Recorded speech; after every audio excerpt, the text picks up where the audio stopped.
Welcome back, ladies and gents, to another Market Radar podcast. On screen, you see the year to date. We're seeing NASDAQ catching up, overtaking IWM for the year. But yeah, other than that, that's where we stand. Let's take a look at the calendar for next week. Main event we've got coming up is GDP on Thursday. That's what we want to look out for. We want to see, is growth slowing down, essentially? Growth slowing down indicates the Fed can stop hiking. Inflation is coming to an end. Otherwise, everything is still tight and inflation could persist. That's what we want to look for. So, ES for the week, we did get another Momo touch and bounce downward. It's been holding true for the past year. Every single time we've had ES touch Momo, it reversed. It's a strategy that we've been using in the public portfolio every time except for this latest one, since we are flipping to following our Aries portfolio strategy. But it still holds true to today. The past, I believe it was 6 Momo touches, the markets reversed, and it still holds true to today. We did have a strong close on Friday with OPEX occurring. We don't really day trade, so we don't really follow all that. But yeah, Gamma, what do you see? What do you see in this past week? So I think the biggest thing that we have been watching for in ES specifically is the mid vamp line, right? It's the line in the sand. Typically, when you do get an actual price reversion in the opposite direction, not outside the fact that this is still bearish trend and lower downside is likely, but I'm talking about short-term momentum, right? The lower vamp has to be lost for price really to accept and move below. And it's something that we saw happen on Thursday and then get rejected by Friday. The question is going to be starting next week, do we see that hold through with prices moving higher into the GDP print later in the week, or does this actually break down and go lower? That's really what we're going to be watching for. Right. Well, On top, so since we didn't quite break through mid vamp, are you thinking we might break above Momo?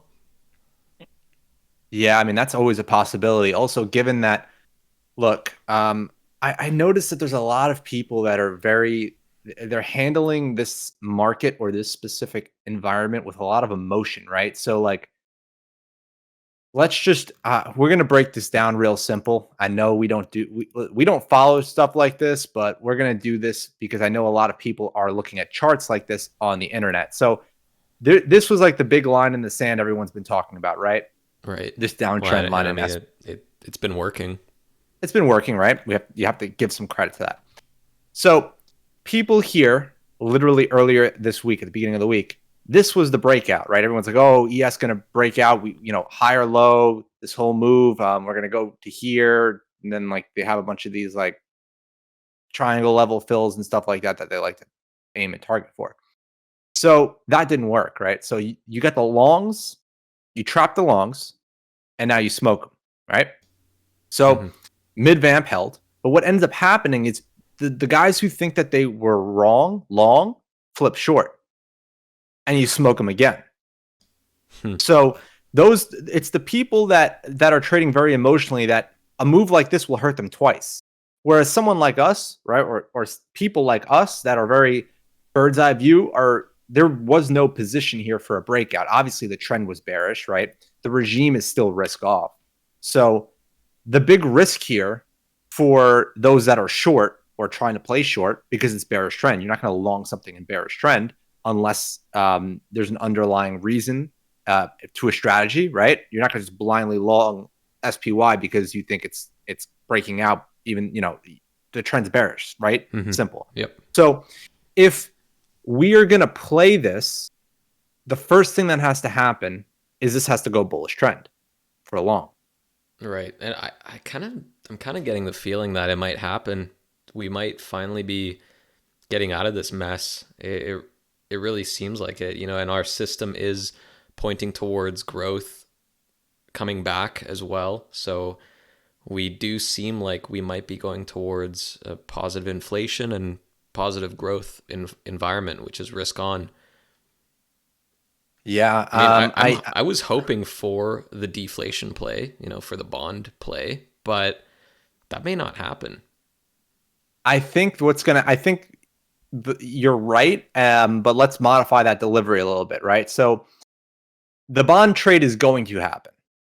The question is, and we've been speaking about this adamantly for the last couple of months, is there a risk on trade in between? Right. Meaning, let's look at bonds while we're talking about bonds, right? Those that haven't been watching, these white lines are the prior CPI releases. We can actually we'll hide them. We don't even need to see that right now. So bonds are not breaking out, but not on their lows. It's in this choppy range, this choppy wide range that we've been talking about for a while. Now, I want to say the regular folk, but FinTwit itself has been aggressively looking for the Fed pivot for the bond trade, right? Because the idea of a bond trade only emerges when you have a Fed pivot. Mm-hmm. That's really where, and remember, the Fed is only going to pivot with a recession. So a lot of people they tried to call bluff on the Fed this whole way down. Pretty much. I don't, if it was remember that one trend line that everyone was talking about, like, oh, bonds are going to bounce. I think it was like over here, to be honest with you. It was like this. Yeah. And they got this short-lived relief, and then they just got gaped. They just got gaped. Yeah. But, And well, so with the whole, okay, so what bonds need for the bond trade is the Fed pivot. But to get a risk on rally, what do you need the Fed to do? If the Fed holds rates at 5%, is that an environment that can support a risk on rally? yeah. Well, remember, it's very unique this time because unlike all the other times, it's not 5% for 6 months. We haven't been at 4% for more than a meeting. Right. So it's what, too It's early to very tell? yes, and it's very lagged out and basically delayed, right? Like the Fed getting to 5%. So the Fed's expected to hike 25 basis. We're going to go over what the Fed's expected to do in a little bit, but the Fed's expected to bring the rates up 25 basis points at the next meeting, right? Now, that'll put us around 450 basis points on the EFFR. A year ago, they were pretty much zero. Right. So when you look at the idea of a risk-on environment happening, the liquidity conditions that we are experiencing specifically, right? We have a high LRI, which is our liquidity risk index, indicating that there's high liquidity risk, meaning the market's very illiquid. So just in that whole pool of all these different things going on, you can have a counter trend move in the markets that will be risk on. Now, does it last 3 months? Does it last 6 months? That's the question. But can why can't ES go to 4,400 if it goes bullish trend? Mm-hmm. And the idea that this is the most televised recession that has ever happened is very true. Everyone obviously is talking about a recession. Everyone thinks a recession is coming. But what most people don't understand, right, is that this is the inflationary recession. This is the very unique recession that this is not this is the recession that leads to the real recession. And what This we're is going to just the need warm-up recession. pretty much, right? But where I'm going with this is the market. Let's just say SPY goes bullish trend and the system does flip risk on, right? And the underlying signals push Aries into long equities. Of course, we're going to take it. Do I think that the long equities move within Aries right now would be the best decision? No. Well, But I'm worried about fighting the Fed. Rule number 1, don't fight the Fed. If we get risk on, we're fighting the Fed. To a degree. But remember, the Fed is expected. So the Fed's expecting to peak their rate hikes, right? And now, if we look at it from an equities perspective, it's much harder to differentiate the idea of fighting the Fed between equities versus bonds, right? Because again, interest rates are going to affect the market, but they're directly going to affect bonds. So as the Fed is hiking rates, and you're buying bonds, you're fighting the Fed, right? Directly. This is more of an indirect argument you're making with equities, because at the end of the day, you're going to get the recession, and we're going to go over that, why that's going to happen at some point. And the Fed's going to cut rates. And obviously, if you're getting a recession, Fed's cutting rates, the market's going to fall apart, right? That's what's going to happen. Mm-hmm. And Yep. until as the Fed's easing, the Fed's easing the market into as it goes into a recession. So if there's a risk on regime that happens beforehand, and the Fed's peaking their Fed funds rate, which what it seems like what they're going to do around 5%, right? The Fed's no longer hiking. So that bond downside risk, now becomes chop, which is what we've been saying is going to happen here, right? The majority of this Fed work has been done. So the risk in bonds is really more chop than actual downside at the moment, right? The longer you go out on the curve, though, the more risk there is on actual downside. Like ZB can easily go back down to the lows where ZT, which is the 2-year note, that move is much less than ZB. And we're going to go over that again later in the podcast, why that is the case. But long story short, bonds going down to their lows would be a nice move on ZB, but it would be back to where they were in October and not really anything further. And that's because a majority of this Fed cycle has been priced in. So if we get this risk on move, like I said, 3 months, 4 months, that's what it could. That's all it could be. But SPY can go up 10%, right? That's something we're going to try and capture, if possible, if we get the signals and everything lines up. Right. So that'd be a nice 30% gainer on that would be a nice, triple leveraged. Yeah, that would be a nice 30% gainer. Now, the issue here becomes when you're dealing with the bond trade, because we're going to go over that part right now. So let's look at the January 2024 Fed funds futures. Okay. This is the expiration for January 2024. We minused it by 100, basically giving us a ballpark rate. This is nowhere near as accurate as the Fed forecaster, but it's just a generalization of where the rate should be. If we look back, this has pretty much been going sideways, and this is for January. Okay, this is not, if we look at the Fed funds, it's for January of next year, 2024. Of next year, right? So if we look at the Fed forecaster, right? Scroll over the Fed forecaster, you could see that it looks like after August, rate cuts are going to happen, right? Mm-hmm. Into the end of the year. Yet, it does line up basis point wise, right? With the with this like 441 basis points, right? 443 basis points. This is in the ballpark, right? As I said, Fed forecaster is much more accurate than this, but you get the point. They're about the same, right? The end result. But as you notice, for this pivot, nothing really has happened here. Like, this has been going sideways. It almost seems like it's more so the market doesn't know what the peak is going to be. Right. It's uncertain. It knows what the end result is going to be. Right. Like, is it going to, like, this can gravitate higher. And that's something that I've been watching and thinking, like, look, the Federal Reserve is out here literally saying that they want rates above 5% throughout the rest of the year. Now, I don't know how committed they are to their credibility, but a lot of people are saying that the recession is going to hit before that. Very bold claim, by the way. Really no reason to make such an outrageous claim. But regardless, if that is not the case, the recession is not here, the bond market, right? Because just remember where we come from, right? Where Market Radar is founded. We listen to the market. Now, some people will say the easiest shot to take at us right now with me saying this, right? If you're listening, and this is for those that are listening, well, if the market's saying the Fed is going to cut, why are you not listening to the market?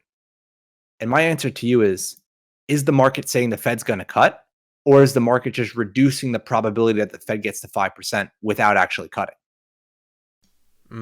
So it's like, right? Okay, that's a good way to put it. That's right. So if we look at the Fed funds futures, you have to acknowledge the January 2024. If the Fed was going to really start cutting rates, right, this would be much lower. Because remember, when the Fed starts cutting, they don't just go inch by inch. They're cutting because of a recession. And just like everything in the market, You always take the stair stepper, the escalator up and the elevator down. Stair stepper. I think I'm at the fucking gym. But long story short, the January Fed funds futures are not telling us that the recession is really here. And we're seeing this in the yield curve too, which we'll go over in a second. But let's look at the yield spreads. Let's look at the yield curve now.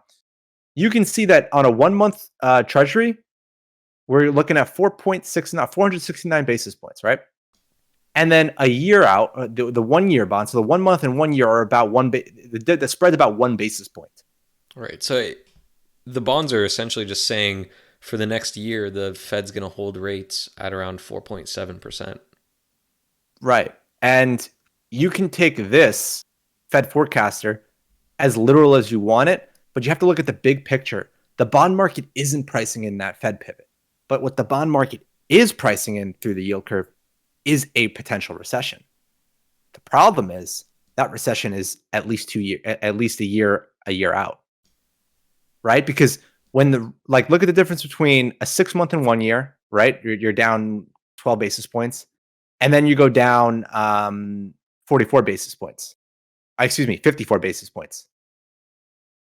Right. And so in this period, in this 1 year period before bonds are pricing in cuts, we could easily get a risk on rally, right? Don't tell me we're getting this stagflation for a year. No. Well, that's the thing. If we do, so this was a move that we made in the RP. We moved a lot of. By the way, I literally found this out. I should have been more on top of it, but I didn't know that Webull does not pay interest on uninvested cash. I was very, very. I'm used to interactive brokers where that's just a given. I didn't really think to check that twice, and I looked at it and I was like, whoa, like, okay, so you're getting paid 0%, and right. In reality, Webull is making the entire spread. Like, interactive brokers is giving you a good part of it, but Webull is taking the whole thing. I wonder if that's just like the trading apps. Webull caters towards traders. I wonder if Robinhooder is the same. Probably. I believe it is. But long story short, we moved a lot of our cash into TFLO, which is basically a floating bond, right? They're floating bonds. So you're not going to have interest rate risk there. Meaning, if they cut rates, you're not going to get smoked as you would or if they hike rates, you're not going to get smoked either. So unlike a bond where there is interest rate risk, there is no interest rate. It's pretty much like a savings account. Pretty much a savings account. There you go. Now, we move the money over there because in the scenario where ES does go up, and let's just say flirts with Momo, but doesn't give an actual signal, we're going to be stuck in this situation where we are right now, where we're waiting for that trigger. So once that trigger does come, though, things are going to start moving very rapidly. And it's more of which trigger is going to come first, and we're going to go over that right now. So I have on the chart here the 2s and 10s spread. This is the 2s and 10s of the yield curve. Okay, it's 2s. It's 10s minus 2s showing the difference of duration, right? What's the difference between holding a 10 or buying a 10 and 2 year in return? Obviously, there's a 69 basis point difference telling you that the yield curve or this part of the curve is inverted, right? The 2s are paying more than the 10s. That's why it's negative. Yep. Historically, we've seen the recessions occur when this spread reverts. So the disconnect here, why everyone is for some reason, everyone is discrediting this yield curve. I don't understand why. Because if you understand what happens in the yield curve, you'll understand what it takes to get the reversion, right? If we go back in time quickly here, you'll notice that every time like this yield curve inverts, and there's always a squeeze for the reversion. And what's happening is you're having a recession. Yeah, but so if we do have this stagflation or, get a risk on period sometime during this year, does that mean this spread is going to be fluctuating around the same spot or going lower for that whole year? I don't know if the spread will be going much lower. So if you want to really play like narrative and you want to build a a low bias, open-minded narrative. And again, a narrative is going to have a bias, right? But like as low bias as possible. This is the way I would look at it.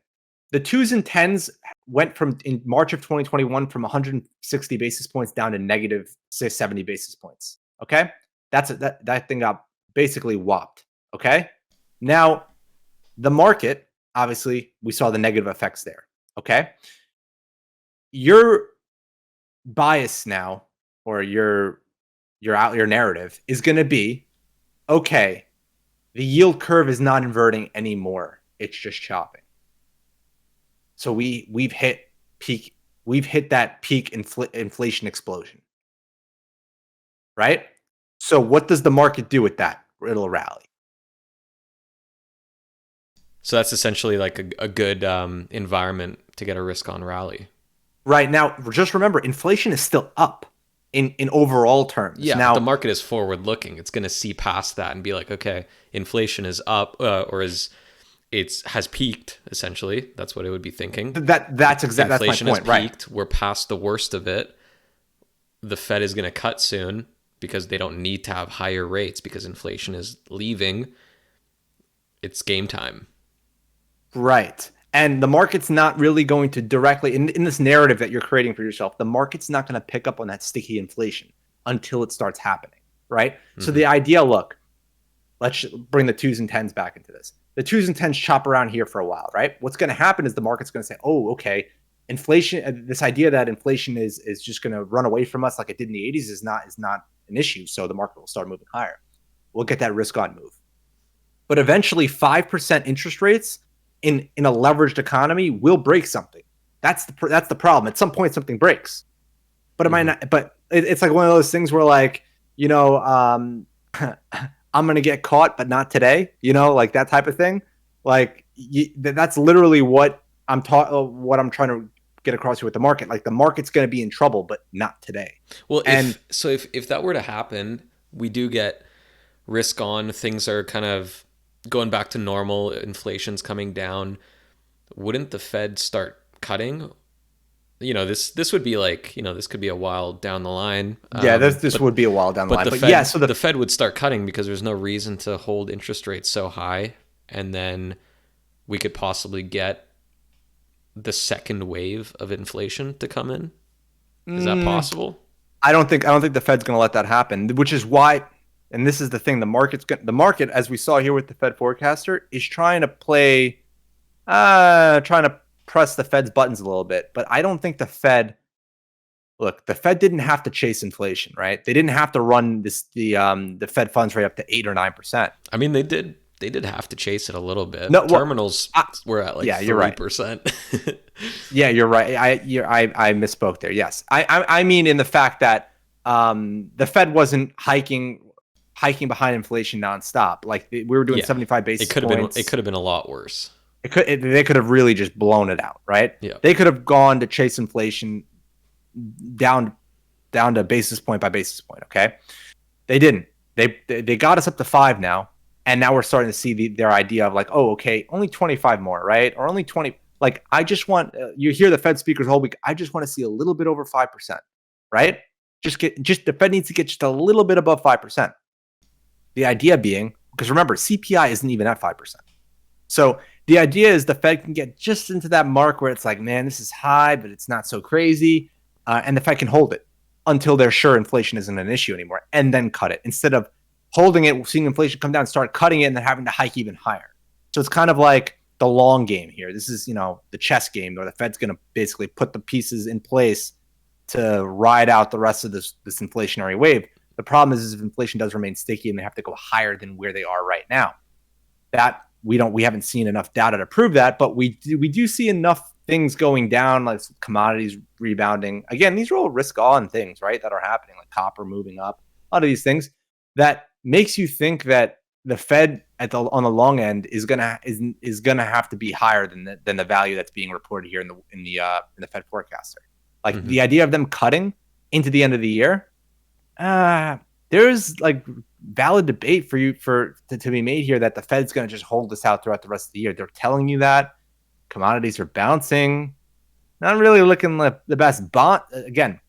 If the bond market thought the Fed was actually going to pivot here after August of this year, 2023, the bond market would be much higher. We're still under December levels. Hmm. So the bond market's unsure. There's uncertainty here, right? There's uncertainty here in the Fed funds futures, and it's just something that you have to watch. As the meetings come on, and as Powell puts his post meeting pressers out, you'll start to see more, especially these back end meetings start to firm up more in direction. I think we're going to see a lift off the back. I think we're going to see a lift off the back end here. As of right now, we'll see how that progresses, and at least just the next Fed meeting, we'll get some more insight. But I do think that back end's going to lift. And in regards to recession, or I should say risk on and then risk off, right? So you get the risk on rally we spoke about earlier. The risk off rally, or the risk off trade, the real risk off trade, not the just weight trade, right? The real risk off trade is going to happen when the yield curve reverts, and until, or we get some serious momentum behind it. Meaning, if the yield curve starts picking up in speed towards zero, that would be a really good sign that something's happening. Right. Okay. That would be great, honestly, if we can get a nice risk on rally, make a couple of bucks, and then 1-2 punch it right in the deflation play, long bonds. That would be great. Just two back to back ones. I'm honestly kind of getting sick of this stagflation. I want some Yeah, I know. action. I know. I think a lot of people are feeling that too. I'm sure a lot of our followers think like we're worse than fucking Warren Buffett at this point because we just sit here and watch the markets. But what they don't understand is like there's a time, okay, like someone playing baseball will let a ball go if if they're not 100% confident that they can hit that ball. Like for example, if if the ball is moving outside of the box and you're playing baseball, right, outside the strike zone, and you can't hit that ball, you're not going to swing at that ball and give yourself a strike for no reason. Right. And to our American listeners, I know there's some foreign that might not understand baseball to that degree, but it's about taking what the game really is in the stock market.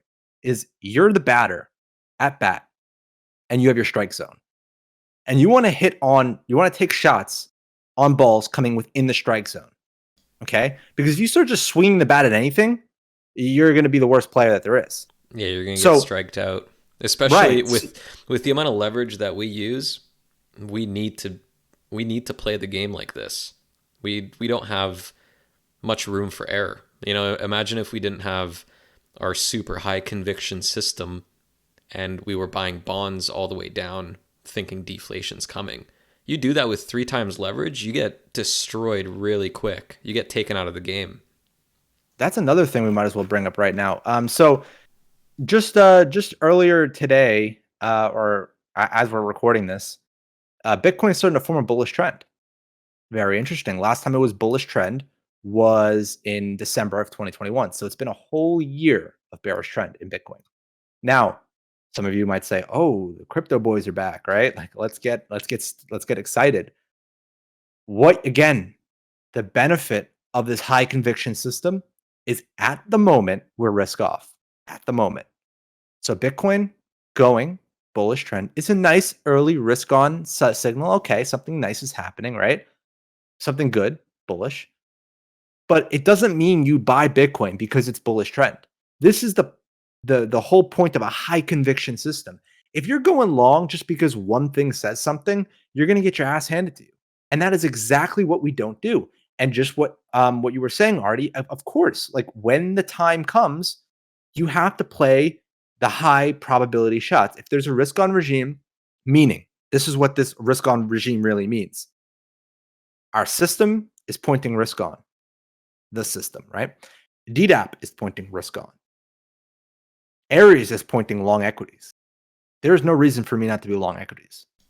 Just like when everything is pointing risk off, there's no reason for me not to be long bonds. You take the shots as they come. We will miss. It's going to happen. We will take some losses. It's going to happen. Even the best hitter in the world will strike out. It's going to happen.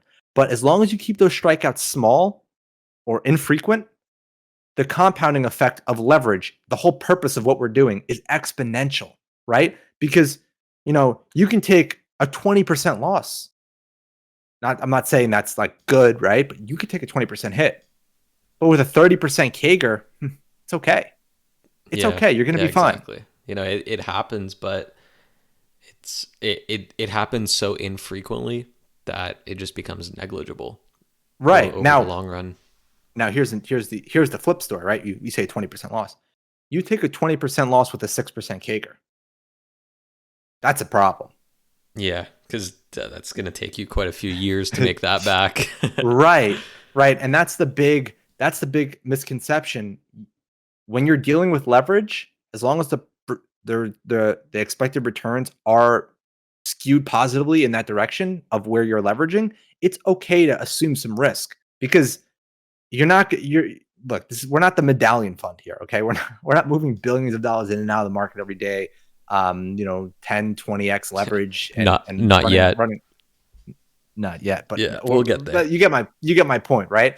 So we have to take the high conviction shots what we're doing. Like, okay, Warren Buffett, guy is known as one of the richest investors ever to live, right? In terms of just equity market and public market and private market investing. The guy uses leverage. Okay. You should not be afraid of leverage. What you need to do, though, is understand what happens when you use leverage and what happens when you lose with leverage. As long as you understand and you can fit your risk profile around and between everything, then this is perfectly fine. It's those people that will see SPY, we'll use ES, excuse me, for an example, and say, oh, we're breaking out, right? Like, let's go back to my prior example. We're breaking out here. So let's just say this line, right? This white line. Oh, we're breaking out of that downtrend line I drew earlier. I'm going to go buy SPXL. I'm going to just buy shares of this, right? And they're long, okay? Remember, ES is still a bearish trend. They have no idea what they're doing. They're just long. So they get long here and it goes down. Let's see how much does this go down. They're long here. Let's just say they got long on the open. In their face, it goes down 8% in 2 days. Well, their minds, this is how retail thinks. I'm using leverage, the market will bounce, I can get out. What ends up happening is the market bounces like it does today or during OPEX, and the sentiment slowly starts changing. Oh, the market's fine. I don't need to sell this thing, right? And next thing you know, push on a couple months, SPXL is at like 45, and you're holding the bag, and you're down. We're talking. You're long from here. Like you need to have a system. You need to have proper risk management. You need to know exactly when you're getting out, what your profit targets are, what your stop losses are, which, most traders don't. This is why 99% of traders fail. And literally, you just summed up what I was trying to say. Well, that's it. Most people that use leverage do exactly what I and what Artie just said. You go long, and you have just, you know what happens? This thing goes down 10%, right? You're like, oh fuck, man, I'm down. This will go back up here. You become a long-term investor real quick. Yeah. And you end up eating shit. And that's the problem. With leverage, it's just 10 times more important to everything you need as a trader, stop losses, strict rules, all of these things that, you see all over FinTwit. You need that way stronger when you use leverage. Everything needs to be solid because there's no room for error. There's very little room for error. Right. And as long as that's exactly what our system aims to do. Yeah. And when the system's going to trigger at some point here. Hopefully soon. Right now, hopefully risk on. It does seem risk on. I agree with you. It does seem like things are building up for it. But if it does trigger, understand what we're going to do. Those that aren't subscribers to the Radar membership, you're not going to see the trigger. The Aries trigger is only provided in the weather report. We do that because people pay for what we have to say and information that we provide, and it's those people that pay that deserve the rewards for the signals. Other than that, Aries will trigger at some point. You have to be ready to take advantage of it. We will be ready to take advantage of it. At the end of the day, the market is going to do what it wants to do, and that's the beauty of following a system. You say, okay, this is going to happen. I'm going to use the market, right? Not I believe the market's going to go down, or I believe the market's going to go up and the market starts tanking. You just buy, and you're out of cash. Margin, buy, but margin call. You're broke. Like that's what happens, unfortunately, because people have this narrative. They don't understand what's going on. They think too much. The Fed is going to, oh, earnings are going to, like, doesn't matter. Doesn't matter.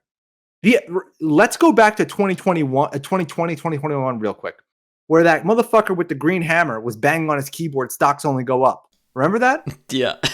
Right? Stocks only go up. You want to know why stocks only go up? They only go up in a risk-on environment like that, where liquidity was suppressed, cash was flushed. Of course they're only going to go up. What do you think they're going to go down? Right? Like that environment, it wasn't the stocks was only going to go up mantra that was it. It was the environment, the market telling you, the system telling you everything was bullish. And those people that said the market only going to go up, unfortunately or fortunately for them, their methodology and their idea behind what was going on was wrong, but they were lined up with the system. Imagine all those people now in the last 12 months. By the way, for those that are wondering who was banging the hammer, it was Dave Portnoy. I mean, I saw him like almost crying in front of his computer like a couple months ago.